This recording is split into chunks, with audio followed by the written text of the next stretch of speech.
പേപ്പറും ഇലയും കൂടെ ഇതിൽ വെച്ച് ഹീറ്റ് ആവുന്ന സമയം, അതായത് കറണ്ട് വേസ്റ്റ് ആവാതിരിക്കാൻ വേണ്ടിയിട്ട് നമുക്ക് ആ സമയം കൊണ്ട് നമുക്ക് പേപ്പർ പ്ലേറ്റും അടിച്ചെടുക്കാൻ പറ്റും. നമ്മൾ ഈ മെഷീന്റെ 6 ഇഞ്ച് പ്ലേറ്റ് ആണ്, അത് 10 ഇഞ്ച് പ്ലേറ്റ്. നമുക്ക് ഇതിന്റെ ഡൈ മാറ്റാം. ഈ ഷേപ്പില് അപ്ലൈറ്റ് ചെയ്യും. പേപ്പർ പ്ലേറ്റ് അടിച്ചെടുക്കാം. അതായത് നമുക്ക് കറണ്ട് വേസ്റ്റ് ആവില്ല. അല്ല, കറണ്ട് സേവ് ആകും. 1 മിനിറ്റ് ആരംഭിക്കുമ്പോൾ 1 മിനിറ്റ് 10 പ്ലേറ്റ് ഇത് ചെയ്യാൻ പറ്റും. ഇത് എക്കോ ഫ്രണ്ട്ലി പ്ലേറ്റ് ആണ്, കോട്ടിംഗ് ഇല്ലാത്ത പ്ലേറ്റ് ആണ്. ഇതിൽ പ്ലാസ്റ്റിക് കോട്ടിംഗ് ഒന്നും ഇല്ല.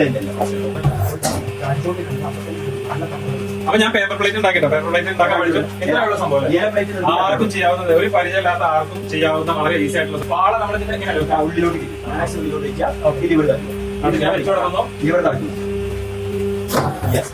ഇത് നമ്മൾ ഇതേപോലെ വെക്കുക.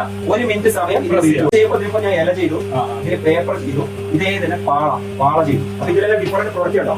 ഇതിനെല്ലാം കൂടി നമുക്ക് ഒരു മിഷൻ മതി.